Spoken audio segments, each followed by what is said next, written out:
ನಮಸ್ತೆ ವೀಕ್ಷಕರೇ, AJ hospital presence ಆರೋಗ್ಯ ಬಂಧು ವಿಶೇಷ ಕಾರ್ಯಕ್ರಮಕ್ಕೆ ಸ್ವಾಗತ. ನಾನು ಚೈತ್ರ ಕರಡ್ಕ.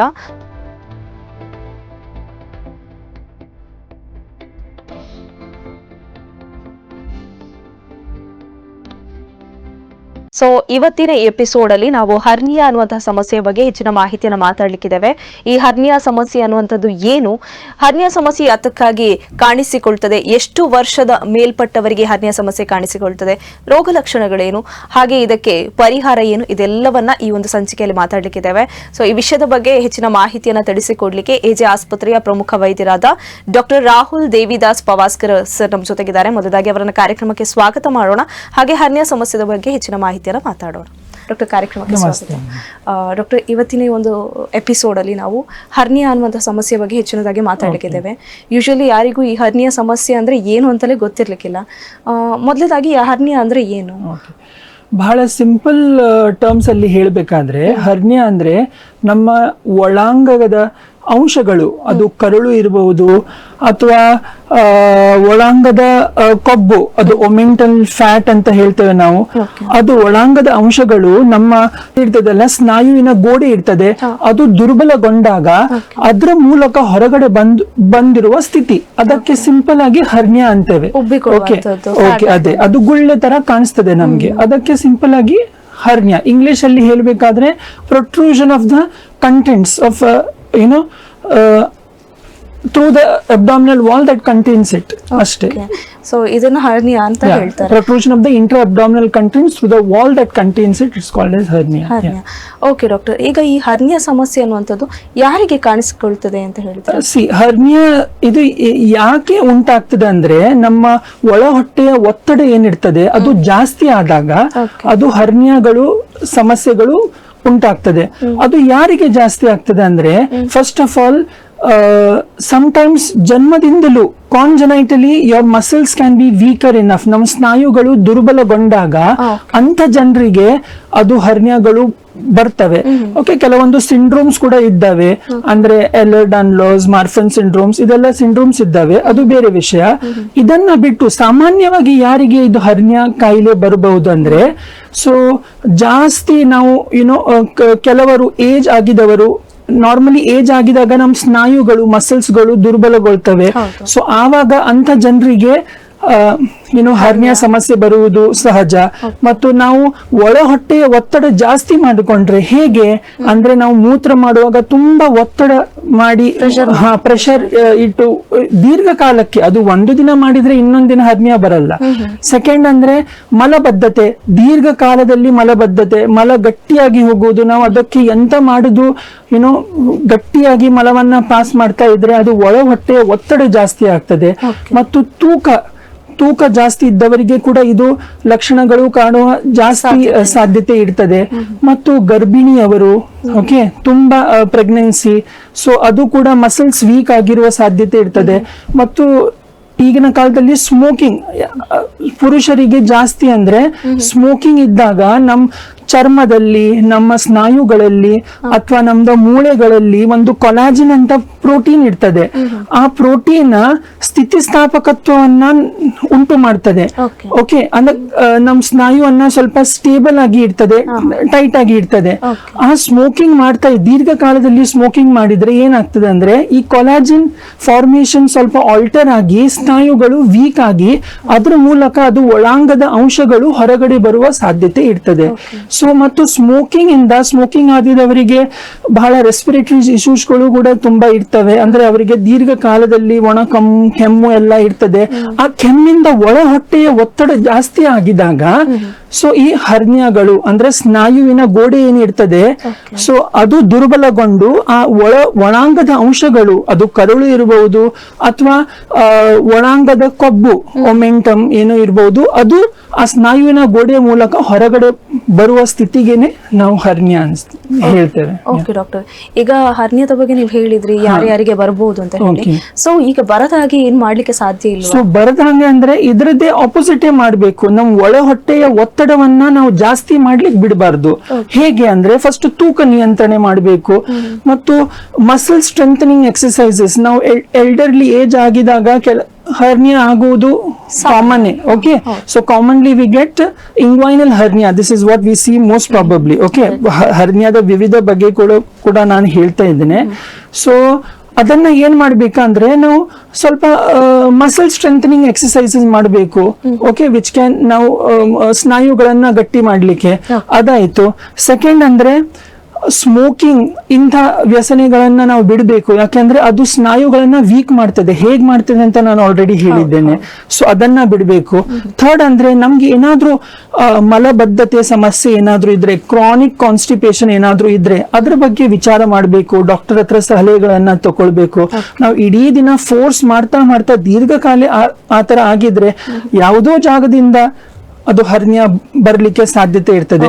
ಮತ್ತು ಮೂತ್ರ ವಿಸರ್ಜನೆ ಮಾಡುವಾಗ ತುಂಬಾ ಅಂದ್ರೆ ಪ್ರೆಷರ್ ಹಾಕಿ ಮಾಡುವುದು ಮತ್ತು ಕೆಲವರು ಹೆವಿ ವೇಟ್ ಲಿಫ್ಟಿಂಗ್, ತುಂಬಾ ಭಾರವಾದ ವಸ್ತುವನ್ನ ಎತ್ತುವುದು, ಅದು ಈಗ ಎತ್ತರೆ ನಾಳೆ ಹರ್ನಿಯಾ ಬರ್ತದೆ ಅಂತ ಎಲ್ಲ chronically on a long time.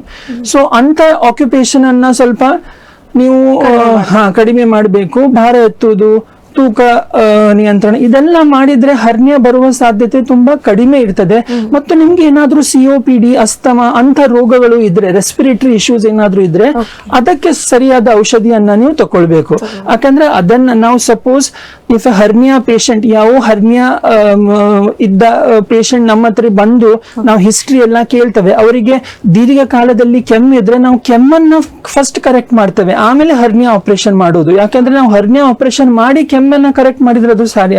So first the risk factors, the ಕೆಮ್ಮು, ಇದೆಲ್ಲ ಏನು ಮಲಬದ್ಧತೆ ಅಥವಾ ಮೂತ್ರ ಮಾಡ್ಲಿಕ್ಕೆ ಏನಾದ್ರೂ ಸಮಸ್ಯೆ ಉಂಟು ಅದೆಲ್ಲ ಕರೆಕ್ಟ್ ಮಾಡಿ ಆಮೇಲೆ ಹರ್ನಿಯಾ ಆಪರೇಷನ್ ಮಾಡಿದ್ರೆ ರಿಕರೆನ್ಸ್ ರೇಟ್ ಕಡಿಮೆ ಇರ್ತದೆ. ಓಕೆ ಡಾಕ್ಟರ್, ನೀವು ಆಗ್ಲೇ ಹೇಳಿದ್ರಿ ಈಗ ಪುರುಷರಲ್ಲಿ ಜಾಸ್ತಿಯಾಗಿ ಹರ್ನಿಯಾ ಬರೋದ್ರಿಂದ ಅಂದ್ರೆ ಸ್ಮೋಕಿಂಗ್ ಇರೋದ್ರಿಂದ ಹರ್ನಿಯಾ ಬರೋ. ಮತ್ತೆ ಇನ್ನೊಂದಂದ್ರೆ ಪುರುಷರಲ್ಲಿ ನಮ್ದು ಮೂತ್ರಕೋಶದ ಕೆಳಗಡೆ ಒಂದು ಲೈಂಗಿಕ ಗ್ರಂಥ ಇರ್ತದೆ, ಅದಕ್ಕೆ ಪ್ರೋಸ್ಟೇಟ್ ಅಂತ ನಾವು ಹೇಳ್ತೇವೆ. ಅದು ವೀರ್ಯ ಮತ್ತು ದ್ರವವನ್ನ ತಯಾರಿಸ್ತದೆ. ಅದು ಏಜ್ ಆಗಿದಾಗ ಅದಕ್ಕೆ ಬಿನೈನ್ ಪ್ರೋಸ್ಟೆಟಿಕ್ ಹೈಪರ್ಪ್ಲೇಷಿಯಾ ಅಂತ ನಾವು ಹೇಳ್ತೇವೆ. ಆಯ್ತಾ, ಅದು ಸ್ವಲ್ಪ ದಪ್ಪ ಆಗ್ತದೆ.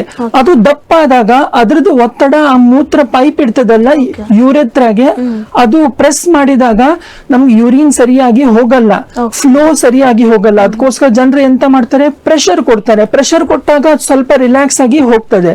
ಸೊ ಅಂತ ಬಿನೈನ್ ಪ್ರೋಸ್ಟೆಟಿಕ್ ಹೈಪರ್ಪ್ಲೇಷಿಯಾ ಎಲ್ಡರ್ಲಿ ಜನರಲ್ಲಿ ನಾವು ಕಾಣುವುದು ಸಹಜ.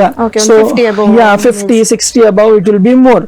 ಸೊ ಅಂತ ಇದ್ರೆ ಅದಕ್ಕೆ ಸರಿಯಾದ ಔಷಧಿಯನ್ನ ನಾವು ತಗೊಳ್ಬೇಕು. ಸೊ ಅದನ್ನ ನಿರ್ಲಕ್ಷಿಸಿದ್ರೆ ಏನಾಗ್ತದೆ, ಹರ್ನಿಯಾ ಆಗುವ ಸಾಧ್ಯತೆ ಇರ್ತದೆ. ಮತ್ತು ಕೆಲವೊಂದು ಏನಾಗ್ತದೆ ಅಂದ್ರೆ ಜನರು ನಿರ್ಲಕ್ಷಿಸ್ತಾರೆ. ಅದು ಸಣ್ಣ ಗುಳ್ಳೆ ಅಲ್ಲ, ಏನಾಗ್ತದೆ ನನ್ಗೆ ನೋವೇನಿಲ್ಲ ಅಲ್ಲ, ಸುಮ್ನೆ ಒಂದು ಗುಳ್ಳೆ ಇದೆ, ಸೊ ಯಾಕೆ ಇದ್ ಮಾಡ್ಬೇಕಂತ ಅಂತ ಅಂದ್ರೆ ಅದು ನಾವು ಆತರ ನಿರ್ಲಕ್ಷಿಸಬಾರ್ದು. ಸೊ ಅದು ನೋವಿಲ್ಲ ಹೌದು, ಆದ್ರೆ ಯಾಕೆ ಗುಳ್ಳೆ ಬಂದಿದೆ ಅದನ್ನ ಸ್ವಲ್ಪ ವಿಚಾರಿಸಬೇಕು ಅಷ್ಟೇ. ಈಗ ಹರ್ನಿಯಾ ಅಂದ್ರೆ ಸಮಸ್ಯೆ ಕಾಡುವಾಗ ನೋವು ಕಾಣಿಸಿಕೊಳ್ಳುವುದಿಲ್ವಾ? ಓಕೆ, ಏನಾಗ್ತದೆ ಅಂದ್ರೆ hernia is basically a clinical diagnosis. ನಾವು ಯಾರೋ ಪೇಷಂಟ್ ನನ್ಗೆ ಗುಳ್ಳೆ ಆಗಿದೆ ಅಂತ ನನ್ OPD ಅಲ್ಲಿ ಬಂದ್ರೆ ನಾವು ಎಕ್ಸಾಮಿನ್ ಮಾಡ್ತೇವೆ. ಅಲ್ಲೇ ನಾವು ಹೇಳ್ಬಹುದು ಅದು ಹರ್ನಿಯಾ ಅಂತ. ಅದಕ್ಕೆ ಬೇರೆ ಏನೋ ಇನ್ವೆಸ್ಟಿಗೇಷನ್ ಬೇಕಾಗಿಲ್ಲ. Actually it's a clinical diagnosis. ಅದಕ್ಕೆ ಎರಡು ವಿಷಯಗಳು ಬೇಕು. ಕೆಲವೊಮ್ಮೆ ಪೇಷಂಟೇ ಹೇಳ್ತಾರೆ, ಸರ್ ನಾನು ಕೆಮ್ಮಿದಾಗ ಅಥವಾ ಏನಾದ್ರೂ ಎತ್ತಿದಾಗ ನಿಂತಿದಾಗ ಅದು ಜಾಸ್ತಿ ಆಗ್ತದೆ ಗಾತ್ರದಲ್ಲಿ, ಮತ್ತು ನಾನು ಮಲಗಿದಾಗ ತನ್ನಷ್ಟಕ್ಕೆ ಏನೂ ಇರಲ್ಲ, ಅದು ಒಳಗಡೆ ಹೋಗ್ತದೆ ಅಂತ. So these 2 points are the diagnostic criteria for hernia. One thing is reducibility ಅಂದ್ರೆ ಅದು ತನ್ನಷ್ಟಕ್ಕೆ ಒಳಗಡೆ ಹೋಗ್ತದೆ ಮಲಗಿದಾಗ. ಸೊ ಅದು reducibility. ಮತ್ತು expansile cough impulse, ಕೆಮ್ಮಿದಾಗ ಅಥವಾ ಏನಾದ್ರೂ ಮಾಡಿದಾಗ ಅದು ಗಾತ್ರದಲ್ಲಿ ಜಾಸ್ತಿ ಆಗ್ತದೆ ಅಥವಾ ತುಂಬಾ ದೊಡ್ಡದಾಗ್ತದೆ. ಸೊ ಇದು ಎರಡು ಲಕ್ಷಣಗಳು ಇದ್ದೇವೆ, ಅದು ಹರ್ನಿಯಾವೇ unless and until approved otherwise. So ಇದು ಎರಡು ಇರ್ತದೆ. ಮತ್ತು ಅದು ಗುಳ್ಳೆ ತರ ಕಾಣಿಸ್ತದೆ. ಇನ್ನೊಂದು ಸಿಂಪ್ಟಮ್ಸ್ ಕೆಲವರಿಗೆ ಏನು ಎಳೆಯುವ ನೋವು ತರ ಇರ್ತದೆ, ಡ್ರಾಗಿಂಗ್ ಕೈಂಡ್ ಆಫ್ ಪೇನ್ ಹೇಳ್ತೇವೆ. ಅದು ಕರಳೆಲ್ಲ ಅದ್ರ ಒಳಗಡೆ ಹೋಗ್ತದಲ್ಲ, ಅದಕ್ಕೋಸ್ಕರ ಒಂದು ಎಳೆಯುವ ನೋವು ತರ ಅವರಿಗೆ ಬರ್ತದೆ. ಸೊ ಅದು ಒಂದು ಇದು ಒಂದು ಅನ್ಈಸಿನೆಸ್ ಫೀಲ್ ಅವರಿಗೆ ಆಗ್ತದೆ. ಸೊ ಇಷ್ಟೇ ಹರ್ನಿಯಾ ಅಂದ್ರೆ ಇಷ್ಟೇ. ಅದು ಎಲ್ಲೆಲ್ಲ ಆಗ್ಬಹುದಂತ ಅದಕ್ಕೆ ಇದ್ದಾವೆ. ಅಂದ್ರೆ first of all, so most commonly we see ಅದು ತೊಡೆ ಸಂದು ಭಾಗದಲ್ಲಿ, ಅಂದ್ರೆ ಇಂಗ್ವೈನಲ್ ರೀಜನ್ ಅಲ್ಲಿ ಆಗ್ತದೆ. ಅದು ಇಂಗ್ವೈನಲ್ ಹರ್ನಿಯಾ ಅಂತ ಹೇಳ್ತೇವೆ ನಾವು. ಅದು ಹೊಕ್ಕುಳಲ್ಲಿ ಆದ್ರೆ ಅದಕ್ಕೆ ಅಂಬಲಿಕಲ್ ಹರ್ನಿಯಾ ಅಂತ ಹೇಳ್ತೇವೆ ನಾವು. ಹೊಕ್ಕುಳು ಅಂದ್ರೆ ಸೈಡ್ ಅಲ್ಲಿ ಆದ್ರೆ ಪ್ಯಾರಾ ಅಂಬಲಿಕಲ್ ಹರ್ನಿಯಾ ಅಂತ ಹೇಳ್ತೇವೆ. ಅದ್ರದ್ದು ಮೇಲೆ ಆದ್ರೆ ಎಪಿಗ್ಯಾಸ್ಟ್ರಿಕ್ ಹರ್ನಿಯಾ. ಅದ್ರದ್ದು ಕೆಳಗಡೆ, ಇನ್ನೂ ಕೆಳಗಡೆ, ತುಂಬಾ ಕೆಳಗಡೆ ಆದ್ರೆ ಏನೋ we get different ಅಂದ್ರೆ ದೇಹದ ಎಲ್ಲಾ ಭಾಗಗಳಲ್ಲಿ ಹರ್ನಿಯಾ ಕಾಣಿಸಿಕೊಳ್ತದೆ. ಅಂದ್ರೆ ಎಲ್ಲೆಲ್ಲಿ ಸ್ನಾಯುಗಳು ವೀಕ್ ಇದ್ದಾವೆ ಅಲ್ಲ, ಅಲ್ಲಿ ಹರ್ನಿಯಾ ಕಾಣಿಸಬಹುದು. ಮತ್ತು ಬೇರೆ ಅಂದ್ರೆ ಯಾರೋ ಶಸ್ತ್ರಚಿಕಿತ್ಸೆ ಉಪಚಾರವನ್ನ ಅವರಿಗೆ ಆಗಿದೆ, ಯಾವುದೋ ಕಾರಣಕ್ಕೆ ಬೇರೆ ಸರ್ಜಿಕಲ್ ಇನ್ಸಿಷನ್ ಆಗಿದೆ, ಆ ಕತ್ತರಿ ಜಾಗದಿಂದ ಅಲ್ಲಿ ಕೂಡ ಹರ್ನಿಯಾ ಬರಬಹುದು. ಅದಕ್ಕೆ ಇನ್ಸಿಷನಲ್ ಹರ್ನಿಯಾ ಅಂತವೆ. ಅದು ಯಾತಕ್ಕೆ ಅಂದ್ರೆ ಫಸ್ಟ್ ಆಫ್ ಆಲ್ ನಾವು ಇನ್ಸಿಷನ್ ಮಾಡುವಾಗ ಆ ಜಾಗ ವೀಕ್ ಇರ್ತದೆ. ಓಕೆ. ಸೊ ಸೆಕೆಂಡ್, ಇವರು ಅಂದ್ರೆ ನಾವು ಪೇಷಂಟ್ ಅನ್ನ ಒಂದ್ ತಿಂಗಳು ಹಾಸ್ಪಿಟಲ್ ಅಲ್ಲಿ ಇಡಲ್ಲ. Once he recovers fine, so within 5-6 days we discharge him based on the stability and all other issues. So ಅವರು ಒಮ್ಮೆ, ಸೊ ನೋಡಿ, ನಾವು ಆಪರೇಷನ್ ಮಾಡ್ತೇವೆ, ಅದನ್ನ ಕೂರಿಸುವುದು ಅದು ದೇಹದ ಅಂದ್ರೆ ವರ್ಕ್. ಓಕೆ. ಸೊ ಏನಂದ್ರೆ ಅದು ಗಟ್ಟಿ ಆಗ್ಲಿಕ್ಕೆ ನಾವೊಂದು, ಫಾರ್ ಎಕ್ಸಾಂಪಲ್, ನಾವು ಜಾಲರಿಯನ್ನ ಹಾಕ್ತೇವೆ. ಒಂದು ಜಾಲರಿ ಅಂದ್ರೆ ಬಲೆ, ಒಂದು ಮೆಶ್. ಸೊ ಅದು ಮೆಶ್ ಹಾಕಿದಾಗ ಅದು ಪೂರ್ತಿ ಅಂದ್ರೆ ಗಟ್ಟಿ ಆಗ್ಲಿಕ್ಕೆ ಮಿನಿಮಮ್ 2 months ಬೇಕಾಗ್ತದೆ. ಈ 2 months ಅಲ್ಲಿ ಅವರು ಏನಾದ್ರೂ ದೇಹವನ್ನ ನಿರ್ಲಕ್ಷಿಸಿದ್ರೆ, ಅಂದ್ರೆ ಜಾಸ್ತಿ ಹೆವಿ ವರ್ಕ್ ಮಾಡಿದ್ರೆ ಅಥವಾ ಜೋರಾಗಿ ಕೆಮ್ಮಿದ್ರೆ, ಇನ್ನು ಅದು ಅವರಿಗೆ ಇನ್ನು ಮಲಬದ್ಧತೆ ಏನಾದ್ರೂ ಇದ್ರೆ, ಅದಕ್ಕೆ ಏನಾದ್ರೂ ಮಾಡದೇ ಇದ್ರೆ ಅದು ಇನ್ನು ರಿಕರೆನ್ಸ್ ಆಗುವ ಸಾಧ್ಯತೆ ಇರ್ತದೆ. ಮತ್ತು ಯಾವುದೋ ಸರ್ಜರಿ ಮಾಡಿದಾಗ ಆ ಜಾಗ ಸ್ವಲ್ಪ ವೀಕ್ ಇರ್ತದೆ, ಸ್ಕಾರ್ ಏನ್ ಇರ್ತದಲ್ಲ ಅದು ವೀಕ್ ಇರ್ತದೆ. ಸೊ ಆ ಜಾಗದಿಂದ ಹರ್ನಿಯಾ ಬರುವುದು ಸಹಜ.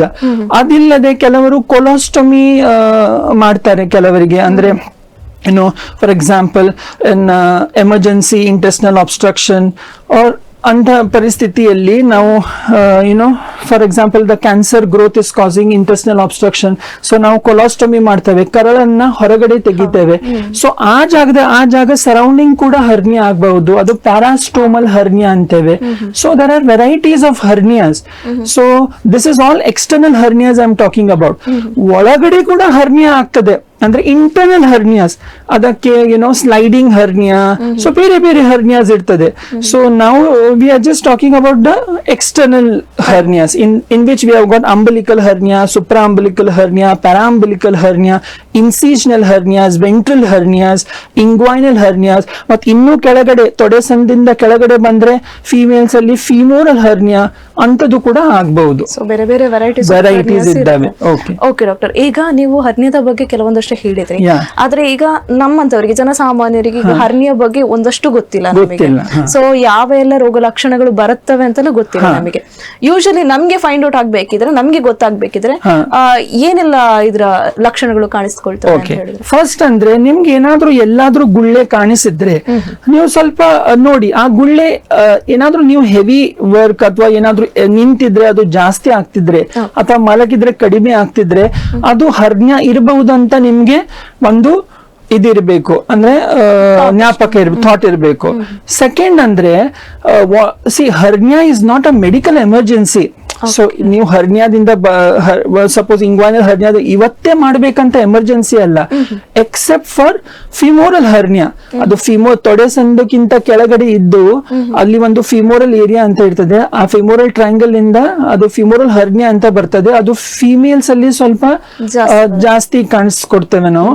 ಅಂತ ಹರ್ನಿಯಾ ಇದ್ರೆ ಆದಷ್ಟು ಬೇಗ ನಾವು ಆಪರೇಷನ್ ಮಾಡ್ಬೇಕಾದ್ರೆ, ಯಾಕಂದ್ರೆ ಅದ್ರದ್ದು ನೆಕ್ ಇರ್ತದೆ ಅಲ್ಲ, ಆ ನೆಕ್ ಸ್ವಲ್ಪ ಸ್ಯಾಕ್ ಆಫ್ ದ ಹರ್ನಿಯಲ್ ಸ್ಯಾಕ್ ಇದ್ದು ನೆಕ್ ಇರ್ತದೆ, ಅದು ಸ್ವಲ್ಪ ಚಿಕ್ಕದಾಗಿರ್ತದೆ. ಅದು ಚಿಕ್ಕದಾಗಿರೋದ್ರಿಂದ ಅದು ಕಂಟೆಂಟ್ ಅಂತರದ ತಡೆ, ಸಪೋಸ್ ಆ ಹರ್ನಿಯಾದ ಒಳಗಡೆ ಅಂತರ ಇದೆ ಅಂತ ಅಂದ್ಕೊಳ್ಳಿ, ಇಂಟೆಸ್ಟಿನಲ್ ಕಾಯಿಲ್ಸ್ ಇದೆ ಅಂತ ಅಂದ್ಕೊಳ್ಳಿ, ಅದ್ರದ್ದು ತಡೆ ಆದ್ರೆ, ಅಬ್ಸ್ಟ್ರಕ್ಷನ್ ಆದ್ರೆ, ಸೊ ನಿಮ್ಗೆ ಇಮಿಡಿಯೇಟ್ ನಿಮ್ಗೆ ತೀವ್ರ ನೋವು ಉಂಟಾಗ್ತದೆ. ಮತ್ತು ನೀವು ಅದು ಕೂಡ ನಿರ್ಲಕ್ಷಿಸಿದ್ರೆ ಸ್ಟ್ರಾಂಗ್ಯುಲೇಷನ್ ಗೆ ಹೋಗ್ಬಹುದು. ಸ್ಟ್ರಾಂಗ್ಯುಲೇಷನ್ ಅಂದ್ರೆ ಅದ್ರದ್ದು ರಕ್ತ ಪ್ರವಾಹ ಕಡಿಮೆ ಆಗ್ತದೆ. ಸೊ ಅಂತ ಇದ್ರೆ ಅದು ಪೂರ್ತಿ ಏರಿಯಾ ಕೆಂಪಾಗಿ ನಿಮ್ಗೆ ಅಬ್ಸ್ಟ್ರಕ್ಟಿವ್ ಫೀಚರ್ಸ್ ಅಂದ್ರೆ ಹೊಟ್ಟೆ ದೊಡ್ಡ ಆಗುವುದು, ಉಬ್ಬುವುದು, ಉಸಿರಾಡ್ಲಿಕ್ಕೆ ಕಷ್ಟ ಆಗುವುದು, ಕಂಪ್ಲೀಟ್ ನಿಮ್ ಕೆಳಗಡೆಯಿಂದ ಗಾಳಿನೂ ಹೋಗಲ್ಲ, ನೋ ಫೀಸಸ್ ನೋ ಫ್ಲೇಟಸ್, ಮಲನೂ ಹೋಗಲ್ಲ ಗಾಳಿನೂ ಹೋಗಲ್ಲ, ಹೊಟ್ಟೆ ವಾಂತಿ ಬರುವುದು, ಇದೆಲ್ಲ ಫೀಚರ್ಸ್ ಇಟ್ಸ್ ಅ ಎಮರ್ಜೆನ್ಸಿ. ಅಂತ ಕಂಡೀಷನ್ ಅಲ್ಲಿ ನಾವು ಎಮರ್ಜೆನ್ಸಿ ಆಪರೇಷನ್ ಮಾಡಿ ನೋಡ್ಬೇಕಾಗ್ತದೆ ಅದು ಇಂಟೆಸ್ಟೈನ್ಸ್ ಹೆಲ್ದಿ ಇದೆಯೋ, ಅಂದ್ರೆ ಜೀವಂತ ಇದೆಯೋ ಅಥವಾ ಕೆಟ್ಟ ಹೋಗಿದೆ ಅಂತ. ಸೊ ಇಂಥ ಪ್ರಾಬ್ಲಮ್ಗಳು ಕೂಡ ಬರ್ತವೆ. So that is why that is why smaller the defect, more is the chance of hernia going in for complications. So ಅದ್ರದ್ದು ಸ್ಯಾಕ್ ಇದ್ದು ನೆಕ್ ಏನಿರ್ತದೆ ಅಲ್ಲ, ಅದು ಚಿಕ್ಕದಾಗಿದ್ರೆ ತುಂಬಾ ಕಾಂಪ್ಲಿಕೇಶನ್ಸ್ ಆಗುವ ಸಾಧ್ಯತೆ ಜಾಸ್ತಿ ಇರ್ತದೆ. ಸೊ ಅದಕ್ಕೋಸ್ಕರ ನಾವು ಪೇಷಂಟ್ ಗೆ ಹೇಳ್ತೇವೆ, ಅದೊಂದು ತಪ್ಪು ಕಲ್ಪನೆ, ನನ್ಗೆ ಗುಳ್ಳೆ ಇದೆ ಆದ್ರೆ ನೋವು ಇಲ್ಲ ಅಲ್ಲ, ನಾನು ಯಾಕೆ ಮಾಡ್ಬೇಕು, ನೋಡುವ ಆಮೇಲೆ. ಮತ್ತೆ ಮುಂದಿನ ಕಾಲದಲ್ಲಿ ನಿಮ್ಗೆ ಏನಾದ್ರೂ ಎಮರ್ಜೆನ್ಸಿ ಬಂದ್ರೆ ನೀವ್ ಎಂತ ಮಾಡ್ತೀರಿ, ಆವಾಗ ಅದು ಎಮರ್ಜೆನ್ಸಿ ಆಗಿ ಮಾಡ್ಬೇಕು. ಈಗ ಮಾಡ್ಬೇಕಾದ್ರೆ ಇಲೆಕ್ಟಿವ್ ಆಗಿ ನಾವು ಮಾಡಬಹುದು, ಒಂದಿನ ಪ್ಲಾನ್ ಮಾಡಿ ಮಾಡಬಹುದು. ಸೊ ಅದು ಒಂದು ಏನೋ ಜನಸಾಮಾನ್ಯದಲ್ಲಿ ಲಕ್ಷಣಗಳು ಅವರು ಮನಸ್ಸಿನಲ್ಲಿ ಇಟ್ಕೊಳ್ಬೇಕು. ಸೊ ಓಕೆ ಡಾಕ್ಟರ್, ಈಗ ಈ ಒಂದು ಹರ್ನಿಯಾ ಸಮಸ್ಯೆ ಬಂದಾಗ ಯಾವ ರೀತಿ ಚಿಕಿತ್ಸೆಗಳಿರುತ್ತೆ? ಎಲ್ಲದಕ್ಕೂ ಶಸ್ತ್ರಚಿಕಿತ್ಸೆ ಮಾಡ್ಬೇಕಾಗತ್ತಾ ಅಥವಾ ಬೇರೆ ಚಿಕಿತ್ಸೆ ಇರುತ್ತಾ ಅಂತ? ಯೂಶಲಿ ಏನಾಗ್ತದೆ ಅಂದ್ರೆ, ನಾವು ನೋಡಿ, ನಾವು ಡಾಕ್ಟರ್ ಹತ್ರ ಹೋಗಿದಾಗ ನನ್ಗೆ ಏನಾದ್ರೂ ಕಾಯಿಲೆ ಇದೆ, ಅದಕ್ಕೆ ಏನು ಉಪಚಾರ ಅಂದ್ರೆ ಅವ್ರು ಹೇಳ್ತಾರೆ ಶಸ್ತ್ರಚಿಕಿತ್ಸೆ ಇಲ್ಲದ ಉಪಚಾರಗಳು ಮತ್ತು ಶಸ್ತ್ರಚಿಕಿತ್ಸೆ. ಅಂದ್ರೆ ಸರ್ಜಿಕಲ್ ಬ್ರಾಂಚ್ ಅಲ್ಲಿ ನಾರ್ಮಲಿ ಯಾವ got non operative and operative treatment. ಆದ್ರೆ ಹರ್ನಿಯಾದಲ್ಲಿ ನಾನ್ ಆಪರೇಟಿವ್ ಅಂತ ಯಾವುದೂ ಇಲ್ಲ. ಸೊ ಕೆಲವರು ಹೇಳ್ತಾರೆ ಅದು ಬೆಲ್ಟ್ ಹಾಕಿದ್ರೆ ಅದು ಏನಾಗುದಿಲ್ಲ, ಟ್ರಸ್ ಅಂತ ಹೇಳ್ತವೆ. ಸೊ ಏನಾಗುದಿಲ್ಲ, ಅದು ಅಲ್ಲ, ಅದು ಒಂದು ತಪ್ಪು ಕಲ್ಪನೆಗಳು. ಮತ್ತು ಔಷಧಿ ತಕೊಂಡ್ರೆ ಕಡಿಮೆ ಆಗಬಹುದು, ಅದು ಕೂಡ ತಪ್ಪು ಕಲ್ಪನೆಗಳು. ಹರ್ನಿಯಾಗೆ ಒಂದೇ ಒಂದು ಟ್ರೀಟ್ಮೆಂಟ್ ಅಂದ್ರೆ ಶಸ್ತ್ರಚಿಕಿತ್ಸೆ.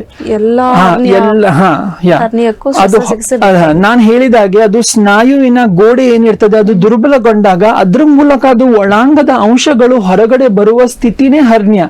ಅದು ಹೊರಗಡೆ ಬಂದಾಗ ಅದನ್ನ ಒಳಗಡೆ ಹಾಕಿ ಆ ಗೋಡೆಯನ್ನ ಸ್ಟ್ರಾಂಗ್ ಮಾಡುವುದು ಅದೇ ಟ್ರೀಟ್ಮೆಂಟ್. ಅದಕ್ಕೆ ನಾವು ಹರ್ನಿಯೋಪ್ಲಾಸ್ಟಿ ಅಂತೇವೆ.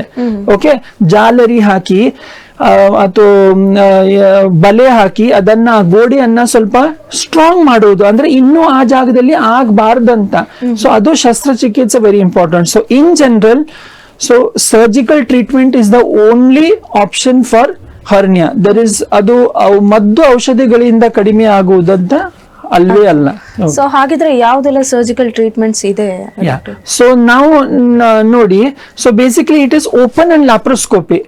ಓಪನ್ ಅಂದ್ರೆ ನಾವು ಹೊರಗಡೆಯಿಂದ ಕಟ್ ಹಾಕಿ ಡಿಸೆಕ್ಟ್ ಮಾಡಿ ಆ ಸ್ಯಾಕ್ ಅನ್ನ ನೋಡಿ, ಸ್ಯಾಕ್ ಅನ್ನ ಓಪನ್ ಮಾಡಿ ಒಳಗಡೆ ಏನಿದೆ ಅಂತ ಐಡೆಂಟಿಫೈ ಮಾಡಿ ಆ ಕಂಟೆಂಟ್ಸ್ ಅನ್ನ ಒಳಗಡೆ ಹಾಕಿ ಅದನ್ನ ರಿಪೇರ್ ಮಾಡುವುದು, ಅದಕ್ಕೆ ಹರ್ನಿಯೋಪ್ಲಾಸ್ಟಿ ಅಂತಾರೆ. ಮತ್ತು ಜಾಳಿ ಹಾಕಿ ಅದನ್ನ ಕ್ಲೋಸ್ ಮಾಡುವುದು. ಆಯ್ತಾ?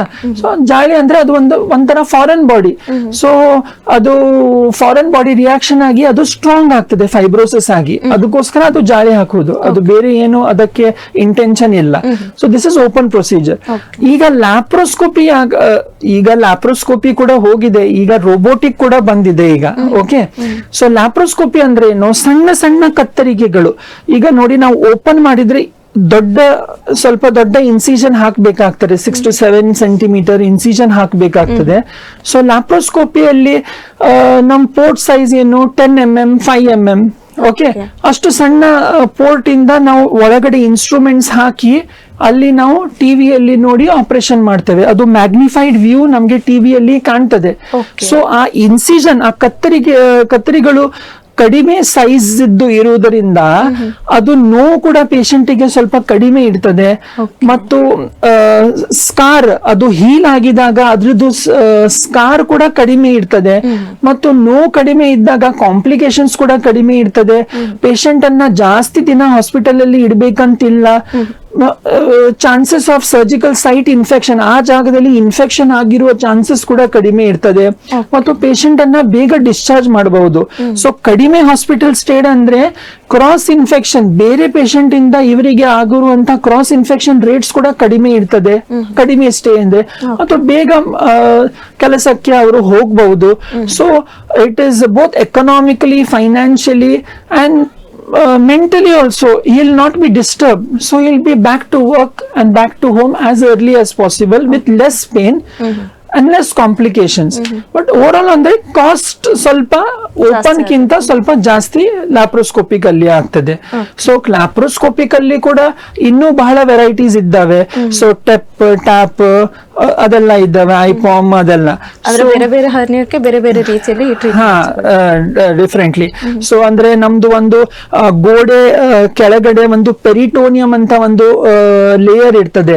ಆ ಪೆರಿಟೋನಿಯಂ ಅನ್ನ ತೂತ ಮಾಡದೆ ಹೊರಗಡೆ ನಾವು ಜಾಳಿ ಕೂರಿಸಿದ್ರೆ ಅದಕ್ಕೆ ಒಂದು ಬೇರೆ ಹೆಸರು, ಟೋಟಲಿ ಟೆಪ್ ಪ್ರೊಸೀಜರ್ ಅಂತ ಹೇಳ್ತೇವೆ, ಎಕ್ಸ್ಟ್ರಾ ಪೆರಿಟೋನಿಯಲ್ ರಿಪೇರ್. ನಾವು ಒಳಗಡೆ ಹೋಗಿ ಜಾಳಿ ಕೂರಿಸಿದ್ರೆ ಅದನ್ನ ಟ್ಯಾಪ್ ರಿಪೇರ್. ಸೊ ಅಂತ ಬೇರೆ ಬೇರೆ ಟೆಕ್ನಿಕ್ಸ್ ಇದ್ದಾವೆ. ಈಗ ರೋಬೋಟಿಕ್ಸ್ ಕೂಡ ಬಂದಿದೆ. So that is something different. So it is purely a patients option. ಅವರಿಗೆ ಓಪನ್ ಹೋಗ್ಬೇಕು ಅಥವಾ ಲ್ಯಾಪ್ರೋಸ್ಕೋಪಿಕ್ ಬೇಕು ಅಥವಾ ಇನ್ನು ರೋಬೋಟಿಕ್ಸ್ ಬೇಕಂತ. ಓಕೆ ಡಾಕ್ಟರ್, ಈಗ ನೀವು ಹೇಳಿದ್ರಿ ಈ ಹರ್ನಿಯಾ ಅಂತ ಸಮಸ್ಯೆ ಏನು ಕಾಣಿಸಿಕೊಳ್ಳುವಾಗ ಸ್ಟಾರ್ಟಿಂಗ್ ಅಲ್ಲಿ ಶಸ್ತ್ರಚಿಕಿತ್ಸೆ ಅನ್ನುವಂಥದ್ದು ನಾವು ಮಾಡ್ಲೇಬೇಕು ಅಂತ ಇಲ್ಲ, ಆದ್ರೆ ಮಾಡಿದ್ರೆ ಬೆಟರ್ ಅಂತ ಹೇಳಿದ್ರ ನೀವು ಸ್ಟಾರ್ಟಿಂಗ್ ಅಲ್ಲಿ ಹೇಳಿದ್ರೆ. ಸೊ ಇನ್ನೊಂದು ಹರ್ನಿಯಾದ ಬಗ್ಗೆ ಹೇಳಿದ್ರಿ, ಆ ಫೀಮೇಲ್ಸ್ ಅಲ್ಲಿ ಜಾಸ್ತಿಯಾಗಿ ಕಾಣಿಸಿಕೊಳ್ಳುವಂತ ಹರ್ನಿಯಾ, ಇದನ್ನ ಅರ್ಜೆಂಟ್ ಆಗಿ ನಾವು ಸರ್ಜರಿ ಮಾಡ್ಲೇಬೇಕು ಅಂತ ಹೇಳಿದ್ರಿ. ಸೊ ಈಗ ಬೇರೆ ಹರ್ನಿಯಾ ಏನಾದ್ರೂ ಸಮಸ್ಯೆ ಕಾಣಿಸಿಕೊಂಡಾಗ ಒಂದು ಎಷ್ಟು ದಿವಸದಲ್ಲಿ ಸರ್ಜರೀಸ್ ಬೇಕಾಗಬಹುದು? ನೋಡಿ, ನಾನು ಸಪೋಸ್ ಹೊಕ್ಕುಳಲ್ಲಿ ಹರ್ನಿಯಾ ಇದೆ, ಅದು ಕೆಲವರು ಹೇಳ್ತಾರೆ ಏನಿಲ್ಲ, ಅದು ತುಂಬಾ ಸಮಯದಿಂದ ಇದೆ, ಅದಕ್ಕೆ ಏನು ಈಗ್ಲೇ ಮಾಡಿ ಅಂತ ಇಲ್ಲ, ಮಾಡಬಹುದು, ಇಲೆಕ್ಟಿವ್ ಆಗಿ ಮಾಡಬಹುದು. ಆದ್ರೆ ನಾವು ಪೇಷಂಟಿಗೆ ಯಾವಾಗ್ಲೂ ಹೇಳ್ತೇವೆ ವೇಟ್ ಮಾಡ್ತಿದ್ರೆ ವೇಟ್ ಮಾಡಿ, ಆದ್ರೆ ಯಾವಾಗ ನಿಮ್ಗೆ ಏನಾದ್ರೂ ನೋವು ಉಂಟಾದ್ರೆ, ಅದರ ಸರೌಂಡಿಂಗ್ ಏರಿಯಾ ಕೆಂಪು ಏನಾದ್ರೂ ಆದ್ರೆ ಅಥವಾ ವಾಂತಿ ತರ ಅನ್ಸಿದ್ರೆ, ಮಲಬದ್ಧತೆ, ಹೊಟ್ಟೆ ದಪ್ಪಾಗು, ಆ ತರ ಏನಾದ್ರೂ ಅನ್ಯೂಶುವಲ್ ಫೀಲ್ ಆದ್ರೆ ನೀವು ತಕ್ಷಣ ಮೆಡಿಕಲ್ ಹೆಲ್ಪ್, ಸರ್ಜಿಕಲ್ ಹೆಲ್ಪ್ ಅನ್ನ ತಗೊಳ್ಬೇಕು. ಅಂದ್ರೆ ಆ ತರ ಯಾವಾಗ ಆಗ್ತದೆ, ಒಳಗಡೆ ಏನಾದ್ರೂ ಕಾಂಪ್ಲಿಕೇಶನ್ ಆದ್ರೆ, ಅದು ಟ್ವಿಸ್ಟ್ ಆದ್ರೆ ಅಥವಾ ಅಬ್ಸ್ಟ್ರಕ್ಟ್ ಆದ್ರೆ, ಅದು ಕನ್ಸ್ಟ್ರಿಕ್ಟ್ ಆದ್ರೆ, ಅದೆಲ್ಲ ಏನಾದ್ರೂ ಆದ್ರೆ ಈ ಲಕ್ಷಣಗಳು ಹೊರಗಡೆ ನಮ್ಗೆ ಕಾಣ್ತವೆ. ಆವಾಗ ನಾವು ಆದಷ್ಟು ಬೇಗ ಹಾಸ್ಪಿಟಲ್ಗೆ ಬಂದು ಉಪಚಾರವನ್ನ ಮಾಡಿಸ್ಬೇಕು. ಆ ಫಿಮೇಲ್ಸ್ ಅಲ್ಲಿ ಈಗ femoral hernia it is not that common. Over inguinal hernia is only common in both males and females. ಪುರುಷರಲ್ಲಿ ಅಥವಾ ಹೆಂಗಸರಲ್ಲಿ ತೊಡೆ ಸಂದಲ್ಲಿ ಇಂಗ್ವೈನಲ್ ಹರ್ನಿಯಾನೇ ಕಾಮನ್. ಆದ್ರೆ ಅದರಲ್ಲಿ ಕೂಡ ನಾವು ಫಿಮೋರಲ್ ಹರ್ನಿಯಾವನ್ನ ನೋಡಿದ್ರೆ ಪುರುಷ ಮತ್ತು ಹೆಂಗಸರಲ್ಲಿ ಅದು ಜಾಸ್ತಿ. ಬಟ್ ಆದ್ರೆ ಏನಾಗ್ತದೆ, ಅದು ನ್ಯಾರೋ ಸ್ಪೇಸ್ ಇಂದ ಹೊರಗಡೆ ಬರ್ತದಲ್ಲ, ಅದ್ರದ್ದು ನೆಕ್ಕೆ ಕುತ್ತಿಗೆ ಏನಿರ್ತದೆ ಸ್ಯಾಕ್ ಇದ್ದು ಅದು ಚಿಕ್ಕ ಆಗಿರೋದ್ರಿಂದ ಅದು ಯಾವಾಗಲೂ ಕಾಂಪ್ಲಿಕೇಶನ್ ಆಗುವ ಚಾನ್ಸಸ್ ಅದರಿಗೆ ಜಾಸ್ತಿ ಇರ್ತದೆ. ಸೊ ಅಂತ ಹರ್ನಿಯಾವನ್ನ ನಾವು ಜಾಸ್ತಿ ಹೊತ್ತು ನಿರ್ಲಕ್ಷಿಸುವುದಿಲ್ಲ, ಆದಷ್ಟು ಬೇಗ ಆಪರೇಷನ್ ಮಾಡಿ ಅಂತ ನಾವು ಸಲಹೆ ಕೊಡ್ತೇವೆ. ಓಕೆ ಡಾಕ್ಟರ್, ಹಾಗಿದ್ರೆ ಈ ಒಂದು ಸರ್ಜರಿ ಆದ್ಮೇಲೆ ಎಷ್ಟು ದಿವಸ ಬೇಕಾಗಬಹುದು ರಿಕವರಿ ಆಗ್ಲಿಕ್ಕೆ? ಅಂದ್ರೆ ಎಷ್ಟು ದಿವಸ ಅವರಿಗೆ ಒಂದು ನಾರ್ಮಲ್ ಆಗ್ಲಿಕ್ಕೆ ಎಷ್ಟು ದಿವಸ? ಓಕೆ, ಆಕ್ಚುಲಿ ನೀವು for example you do open surgery ಅಂತಾನೆ ಅಂದ್ಕೊಳ್ಳಿ. ಓಕೆ, ಸೊ 1-2 ದಿನದಲ್ಲಿ ನೀವು ಹಗುರ ಕೆಲಸ ಚಟುವಟಿಕೆಗಳನ್ನ ಮಾಡಬಹುದು. ಓಕೆ, ಸೊ ಇನ್ನು 2 ವಾರದಲ್ಲಿ ನೀವು ಸಾಮಾನ್ಯ ಕೆಲಸವನ್ನ ಮಾಡಬಹುದು. 2 ತಿಂಗಳಲ್ಲಿ ನಾನು ಹೇಳಿದಾಗೆ ಆ ಜಾಲರಿ, ಅದು ಬಲೆ ಏನಿರ್ತದೆ ಅದು ಸ್ಟ್ರಾಂಗ್ ಆಗ್ಲಿಕ್ಕೆ, ಕಂಪ್ಲೀಟ್ ಆಗಿ ಸ್ಟ್ರಾಂಗ್ ಆಗ್ಲಿಕ್ಕೆ 2 ತಿಂಗಳು ಅದು ಮಿನಿಮಮ್ ಬೇಕು. ಸೊ ಅಷ್ಟು ತನಕ ನೀವು ಭಾರ ಏನು ಕೆಲಸ ಮಾಡ್ಲಿಕ್ಕಿಲ್ಲ. ತೂಕಗಳು ಎಲ್ಲ ಎತ್ತಲಿಕ್ಕಿಲ್ಲ. ಮತ್ತು ನೀವು ಆವಾಗ ನೀವು ಬ್ರೀವಿಂಗ್ ಅದೆಲ್ಲ ಕೂಡ ಸ್ವಲ್ಪ ನಿಲ್ಲಿಸ್ಬೇಕು. ಮತ್ತು ಕೆಮ್ಮು ಎಲ್ಲ ಬಂದಾಗ ಏನೋ ಮುಖದಲ್ಲಿ ಮತ್ತು ಹೊಟ್ಟೆಯಲ್ಲಿ ಆ ಜಾಗದಲ್ಲಿ ಕೈ ಇಟ್ಟು ಸ್ವಲ್ಪ ಕಡಿಮೆ ಪ್ರಮಾಣದಲ್ಲಿ ಕೆಮ್ಮಬೇಕು. ಜಾಸ್ತಿ ಅದು ಮೆಶ್ ಡಿಸ್ಪ್ಲೇಸ್ ಆಗುವ ಚಾನ್ಸಸ್ ಇರ್ತದೆ ಮತ್ತು ವಾಪಸ್ ಹರ್ನಿಯಾ ಬರುವ ಚಾನ್ಸಸ್ ಕೂಡ ಇದ್ದೇ ಇರ್ತದೆ. ಮತ್ತು ನೀವು ಏಳುವಾಗ ಹೇಗೆ ಏಳ್ಬೇಕಂದ್ರೆ ಒಂದ್ ಸೈಡಿಗೆ ತಿರುಗಿ ಏಳ್ಬೇಕು, ಸಪೋರ್ಟ್ ತಕೊಂಡು ಡೈರೆಕ್ಟ್ ಆಗಿ ಹೀಗೆ ಏಳಬಾರ್ದು ನೀವು. ಮತ್ತು ನಿಮ್ಗೆ ಏನಾದ್ರು ಮಲ ಗಟ್ಟಿ ಏನಾದ್ರು ಹೋದ್ರೆ ನಾವು ಪ್ರೊಫೈಲಾಕ್ಟಿಕಲಿ ಡಿಸ್ಚಾರ್ಜ್ ಮಾಡುವಾಗ ಲ್ಯಾಕ್ಸಿಟಿವ್ ಸಿರಪ್ ಎಲ್ಲ ಹಾಕಿ ಕೊಡ್ತೇವೆ. ಅಂದ್ರೆ ಅವ್ರದ್ದು ಮಲ ಸ್ವಲ್ಪ ಸಾಫ್ಟ್ ಹೋಗ್ಲಿ ಅಂತ, ಪ್ರೆಷರ್ ಹಾಕ್ಲಿಕ್ಕಿಲ್ಲ ಅಂತ. ಇದು ಪಾಲಿಸಿದ್ರೆ ನಿಮ್ಗೆ ರಿಕರೆನ್ಸ್ ರೇಟ್ ಸ್ವಲ್ಪ ಕಡಿಮೆ ಇರ್ತದೆ. ಸೊ ಎನಿವೇಸ್ 10 ದಿನ 12 ದಿನ ಅವರು ಸೂಚರ್ ತೆಗಿಲಿಕ್ಕೆ ಬರ್ತಾರೆ, ಆವಾಗ ಕೂಡ ನಾವು ನೋಡ್ತೇವೆ. ಸೊ ಇದೆಲ್ಲ ಸರಿಯಾಗಿ ಮೇನ್ ಅಂದ್ರೆ ಪೋಸ್ಟ್ ಆಪರೇಟಿವ್ ಅವ್ರು ಹೇಗೆ ಪಾಲಿಸ್ತಾರೆ ಅದೇ ಇಂಪಾರ್ಟೆಂಟ್. ಸೊ ಆಪರೇಷನ್ ಮಾಡುವುದು ದೊಡ್ಡದ ಕೆಲಸ ಅಲ್ಲ, ಆಪರೇಷನ್ ನಂತರ ಅವರು ಹೇಗೆ ನಾವು ಹೇಳಿದ್ದನ್ನ ಫಾಲೋ ಮಾಡ್ತಾರೆ ಅದು ಇಂಪಾರ್ಟೆಂಟ್. ಸೊ ಅದು ಸರಿಯಾಗಿ ಮಾಡಿದ್ರೆ, ಸೊ ಕೆಲವರು ಬೆಲ್ಟ್ ಹಾಕ್ಲಿಕ್ಕೆ ಪ್ರೋತ್ಸಾಹ ಮಾಡ್ತಾರೆ, ಮಾಡಬಹುದು. It is purely surgeons opinion. So just to give that stability and pressure, so belt ಹಾಕಬಹುದು. ಆ ಬೆಲ್ಟ್ ಹಾಕಿದ್ರೆ ಅದು ಕೆಲವರು ನಾನು ನೋಡಿದ್ದೇನೆ, ಮಲಗಿದಾಗ ಬೆಲ್ಟ್, ಏಳಿದಾಗ ಬೆಲ್ಟ್, ಊಟ ಮಾಡುವಾಗ ಆತರ ಅಲ್ಲ. ಸೊ ಆ ಬೆಲ್ಟ್ ಅನ್ನ ಇಡೀ ದಿನ ನೀವು ಹಾಕಬಹುದು, ಆದ್ರೆ ಮಲಗಿದಾಗ ಮಾತ್ರ ಅದನ್ನ ತೆಗೆದು ಹಾಗೆ ಇಡಬೇಕು ಮತ್ತು ಏಳುವಾಗ ಹಾಕಿ ತಿರುಗಿ ಏಳ್ಬೇಕು ಹಾಗೆ. ಸೊ ಇಂಥ ಕ್ರಮಗಳನ್ನ ನೀವು ಪಾಲಿಸಿದ್ರೆ ನಿಮ್ಗೆ ರಿಕರೆನ್ಸ್ ಅಂತೂ ಬಹಳ ಕಡಿಮೆ. ಮತ್ತೆ ಯಾಕೆ ರಿಕರೆನ್ಸ್ ಬಗ್ಗೆ ನಮ್ಗೆ ತೊಂದರೆ ಆಗ್ತಾ ಇದೆ ಅಂದ್ರೆ, ಫಸ್ಟ್ ಆಫ್ ಆಲ್ ನಾವು ಓಪನ್ ಮಾಡಿದ್ರೆ ನಾವು ಹೊರಗಡೆಯಿಂದ ಒಳಗಡೆ ಹೋಗ್ತೇವೆ, ಆಯ್ತಾ. ಸೊ ನಾವು ಅಲ್ಲಿ ಜಾಲರಿ ಹಾಕಿ ಬಲೆಯನ್ನ ಹಾಕಿದ್ರೆ ಅದು 2 months ತನಕ ಅದು ಸ್ಟ್ರಾಂಗ್ ಆಗಿ ಫುಲ್ ಎನಾಟಮಿ ಡಿಸ್ಟಾರ್ಡ್ ಆಗ್ತದೆ. ಮುಂಚೆ ಇದ್ದದ್ದ ಎನಾಟಮಿ ಅದು ಆತರ ಇರಲ್ಲ, ಯಾಕಂದ್ರೆ ಅದು ಫುಲ್ ಹೀಲಿಂಗ್ ಆಗುವಾಗ ಎಲ್ಲ ಫುಲ್ ಡಿಸ್ಟರ್ಬ್ಡ್ ಎನಾಟಮಿ ಆಗ್ತದೆ.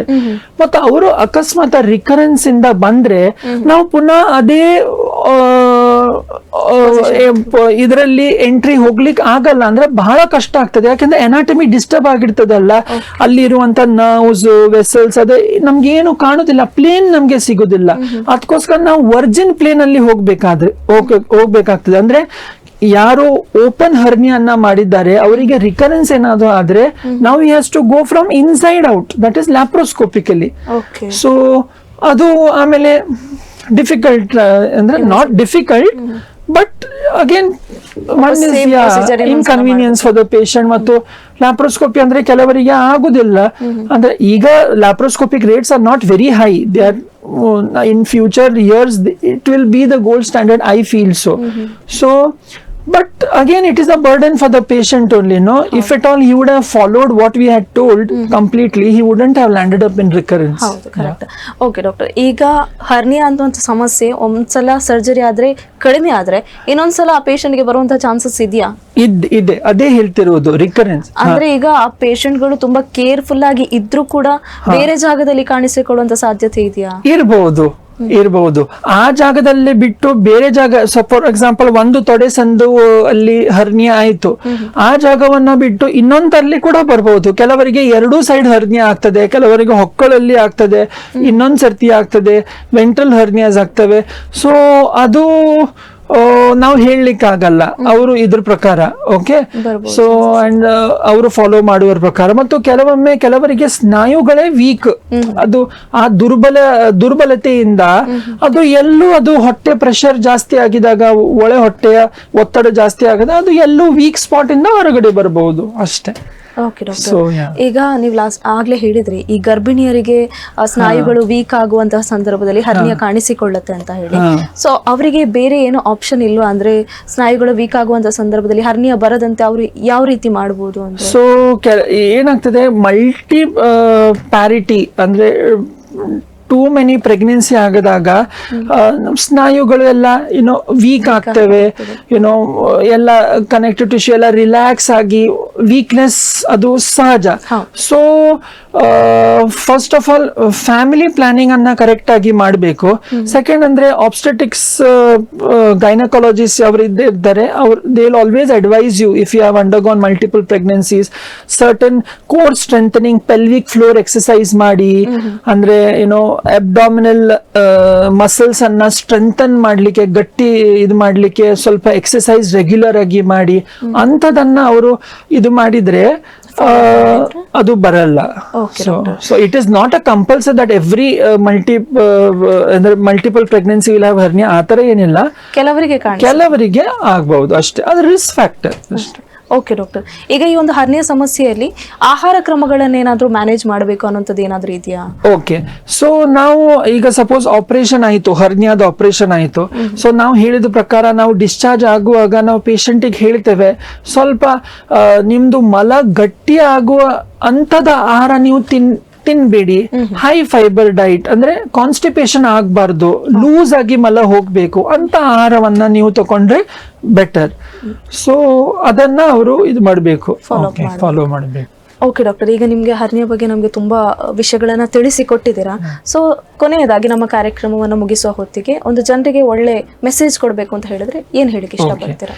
ಸೊ ನಾನು ಏನ್ ಹೇಳಲಿಕ್ಕೆ ಇಷ್ಟಪಡ್ತಿದ್ದೆ ಅಂದ್ರೆ, ಹರ್ನಿಯಾ ಅಂದು ಒಂದು ದೊಡ್ಡ ಕಾಯಿಲೆ ಅಂತೂ ಇಲ್ಲ, ಅದು ಜಸ್ಟ್ ಸ್ನಾಯುಗಳು ವೀಕ್ ಆಗಿ ದುರ್ಬಲಗೊಂಡಾಗ ಅದರ ಮೂಲಕ ನಿಮ್ದು ಒಳಾಂಗದ ಅಂಶಗಳು ಏನು ಹೊರಗಡೆ ಬರ್ತವೆ ಅಷ್ಟು, ಅದು ಸ್ಥಿತಿಗೆ ನಾವು ಹರ್ನಿಯಾ ಅನ್ನೋದು. ಸೊ ನಿಮ್ಗೆ ಯಾವುದು ಗುಳ್ಳೆ ಕಾಣಿದಾಗ ನೀವು ಹೆದರಬೇಡಿ ಫಸ್ಟ್ ಆಫ್ ಆಲ್. ಸೆಕೆಂಡ್ ಅಂದ್ರೆ ನೀವು if you are well enough to identify what it is, ನೀವೇ ಕೆಲವರು ಪೇಷಂಟೇ ಹೇಳ್ತಾರೆ, ಸರ್ ನನಗೆ ಹರ್ನಿಯಾ ಆಗಿದೆ ಇಲ್ಲಿ ಅಂತ. ಸೊ ಅವರಿಗೆ ಗೊತ್ತುಂಟು ಅದು ಹರ್ನಿಯಾ ಅಂತ. ಹೇಗೆ ಗೊತ್ತುಂಟು? ಯಾಕಂದ್ರೆ ನಾನು ಹೇಳಿದಾಗೆ ಅದು ಎತ್ತಿದಾಗ ಅಥವಾ ಏನಾದ್ರೂ ಎತ್ತಿದಾಗ ಅಥವಾ ನಿಂತಿದಾಗ ಜಾಸ್ತಿ ಆಗ್ತದೆ, ಮಲಗಿದಾಗ ಕಡಿಮೆ ಆಗ್ತದೆ, ಅದ್ರ ಪ್ರಕಾರ ಅವರಿಗೆ ಗೊತ್ತಾಗ್ತದೆ ಹರ್ನಿಯಾ ಅಂತ. ಸೊ ಹೆದರುವಂಥದ್ದು ಏನು ವಿಷಯ ಅಲ್ಲ, ಆದ್ರೆ ನೀವು ಒಂದು ಸರ್ಜನ್ ಸಲಹೆಯನ್ನ ತಗೊಳ್ಬೇಕು. ಯಾಕಂದ್ರೆ ಅದಕ್ಕೆ ಬೇರೆ ಏನು ಔಷಧಿ ಇರಲ್ಲ, ಮತ್ತು ಬೇರೆ ನಾನ್ ಆಪರೇಟಿವ್ ಪ್ರೊಸೀಜರ್ಸ್ ಏನೂ ಇಲ್ಲ, ಶಸ್ತ್ರಚಿಕಿತ್ಸೆನೇ ಅದಕ್ಕೆ ಉಪಚಾರ. ಸೊ ಆದಷ್ಟು ಬೇಗ ನೀವು ಅದನ್ನ ಸರ್ಜನ್ ಹತ್ರ ಹೋಗಿ ಬೇಕಾಗದ್ದು ಇನ್ವೆಸ್ಟಿಗೇಷನ್ ಅನ್ನ ಮಾಡಿ, ಅಲ್ಟ್ರಾಸೌಂಡ್, ಅದ್ರದ್ದು ಡಿಫೆಕ್ಟ್ ಏನು, ಅದ್ರ ಒಳಗಡೆ ಏನಿದೆ ಅದೆಲ್ಲ ನೋಡಿದ್ರೆ ನಿಮ್ಗೂ ಗೊತ್ತಾಗ್ತದೆ. ಓಕೆ, ಇದಿದೆ, ಕರಳಿದೆ, ಕೆಲವೊಮ್ಮೆ ಖಾಲಿ ಕೊಬ್ಬು ಇರ್ತದೆ, ಅದು ಒಳಾಂಗದ ಕೊಬ್ಬು, ಒಮೆಂಟಮ್ ಏನಿರ್ತದೆ. ಸೊ ಆವಾಗ ಅದಷ್ಟು ಏನು ಹೆದರುವಂಥದ್ದು ಏನಿಲ್ಲ. ಕರಳು ಏನೋ ಇದ್ದಾಗ ಸ್ವಲ್ಪ ಟೆನ್ಷನ್ ಆಗ್ತದೆ, ಯಾಕಂದ್ರೆ ಕರಳು ಏನಾದ್ರೂ ಅದ್ರದ್ದು ಅಂತ್ರ ತಡೆ ಆಗ್ಬಹುದು, ಅಥವಾ ಏನೋ ಅದ್ರದ್ದು ಕುತ್ತಿಗೆ ಸಾಕಿದ್ದು ಕುತ್ತಿಗೆ ತುಂಬಾ ಕಡಿಮೆ ಸೈಜ್ ಇದ್ರೆ ಅದು ಸ್ಟ್ರಾಂಗ್ಯುಲೇಷನ್ಗೆ ಹೋಗ್ಬಹುದು. ಅಂಥದ್ದು ಆಗ್ಬಾರ್ದಂತ ನಾವು ಪೇಷಂಟಿಗೆ ಹೇಳ್ತೇವೆ, ನೀವು ಆದಷ್ಟು ಬೇಗ ನೀವು ಅದನ್ನು ಆಪರೇಷನ್ ಮಾಡ್ಕೊಳ್ಳಿ ಅಂತ. ಸೊ ಜಾಸ್ತಿ ಮಾಹಿತಿ ನಿಮ್ಗೆ ರೋಗ ಲಕ್ಷಣಗಳು ನೋಡಿ, ನಿಮ್ಗೆ ಆಗಿರುವಂತ ಅದು ಹರ್ನಿಯಾ ನೋಡಿ ನಾವೇ ಹೇಳ್ತೇವೆ, ಈಗ ಮಾಡಿ ಅಥವಾ ಆವಾಗ ಯಾವಾಗ ಮಾಡ್ಬೇಕು ಅಂತ ನಾವೇ ಹೇಳ್ತೇವೆ. ಮತ್ತೆ ಅದು ಟ್ರಸ್ ಹಾಕಿ ಅದು ಹರ್ನಿಯಾ ತನ್ನಷ್ಟಕ್ಕೆ ಕಡಿಮೆ ಆಗೋದು, ಅದು ಒಂದು ತಪ್ಪು ಕಲ್ಪನೆಯನ್ನ ನೀವು ಬಿಡ್ಬೇಕು. ಯಾಕಂದ್ರೆ ಯಾವುದು ಹರ್ನಿಯಾಕ್ಕಿಂತ ಮುಂಚೆ ನಾನು ಹೇಳ್ತೇನೆ, ಅಂದ್ರೆ ಆಪರೇಷನ್ಗಿಂತ ಮುಂಚೆ ನೀವು ಬೆಲ್ಟ್ ಹಾಕಿದ್ರೆ ಹರ್ನಿಯಾ ಅದು ತನ್ನಷ್ಟಕ್ಕೆ ಕಡಿಮೆ ಆಗುವುದು, ಅದು ತಪ್ಪು ಕಲ್ಪನೆ. ಮತ್ತು ಔಷಧಿಯಿಂದ ಕಡಿಮೆ ಆಗಬಹುದು, ನನಗೆ ನೋವು ಇಲ್ಲ ಅಲ್ಲ ಮತ್ತೆ ಯಾಕೆ ಆಪರೇಷನ್ ಮಾಡಬೇಕು, ಅದು ತಪ್ಪು ಕಲ್ಪನೆ. So for hernia surgery is the only option. So ನೀವು ಬೇಕಾದ್ರೆ ಓಪನ್ ಮಾಡಿಸಿ, ನೀವು ಬೇಕಾದ್ರೆ ಲ್ಯಾಪ್ ಮಾಡಿ, ರೋಬೋಟಿಕ್ ಮಾಡಿ, ಅದ್ರ ನಿಮ್ ಚಾಯ್ಸ್ ನಿಮ್ದು. ಆದ್ರೆ surgical treatment is the only cure. Okay doctor, ನಮ್ಮ ಈ ಒಂದು ಕಾರ್ಯಕ್ರಮಕ್ಕೆ ಬಂದು ಹರ್ನಿಯಾ ಸಮಸ್ಯೆ ಬಗ್ಗೆ ಹೆಚ್ಚಿನ ಮಾಹಿತಿಯನ್ನ ಕೊಟ್ಟಿದ್ದೀರಾ. ಸೊ ಹಾಗಾಗಿ ಅಭಿಮತ ವಾಹಿನಿ ಕಡೆ ನಿಮಗೆ ಧನ್ಯವಾದ. ಥ್ಯಾಂಕ್ ಯು, ನಮಸ್ತೆ. ಓಕೆ ವೀಕ್ಷಕರೇ, ಇದಾಗಿತ್ತು ಈ ಹೊತ್ತಿನ ಆರೋಗ್ಯ ಬಂಧು ವಿಶೇಷ ಕಾರ್ಯಕ್ರಮ. ಮುಂದಿನ ಸಂಚಿಕೆಯಲ್ಲಿ ಮತ್ತೊಮ್ಮೆ ಭೇಟಿಯಾಗೋಣ. ಅಲ್ಲಿವರೆಗೂ ನೋಡ್ತಾ ಇರಿ ಅಭಿಮತ ಟಿವಿ. ಇದು ಜನಮನದ ನಾಡಿಮಿಡಿತ. ನಮಸ್ಕಾರ.